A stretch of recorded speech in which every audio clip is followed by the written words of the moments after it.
Imaginez un grand enfant de 40 ans et dans ses veines du métal. Jean-Marc Brunet a bien essayé d'être cuisinier, mais la vocation l'a vite rattrapé.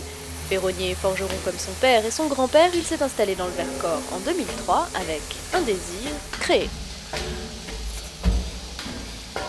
Alors pour créer, j'ai pas vraiment de temps où je me donne du temps. En fait, c'est quand j'arrive sur l'atelier, c'est par rapport à l'envie. Donc le matin, j'arrive, si j'ai envie de créer, je vais faire des sculptures ou sinon, si j'ai pas envie, je vais continuer mon travail habituel.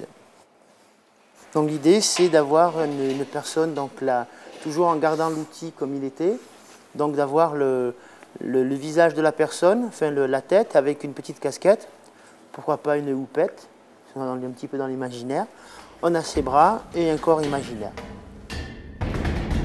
Moulinette, pioche, pot de chambre et vieille charrue, son inspiration Jean-Marc la trouve parfois au fond d'ébène, c'est de là qu'est sorti sa Harley.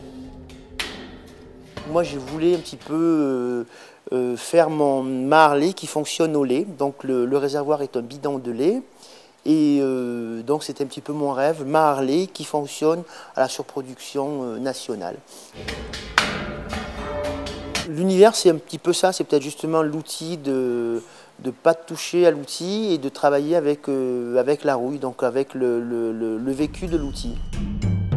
Un univers peuplé d'êtres fantasques et espiègles comme leurs créateurs, des chats aérophagies, autrement appelés chaboules, mais aussi un niti, un alien ou encore un dindon, création d'un artisan d'art qui ne se prend pas au sérieux. Ça parle un petit peu du ressenti que j'ai par rapport à l'art.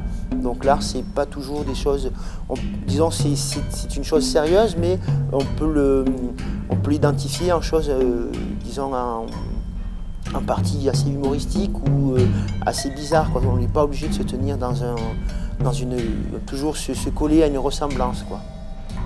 Vous êtes sérieux, vous ? Pas du tout. Là, je suis un petit peu stressé, mais pas du tout.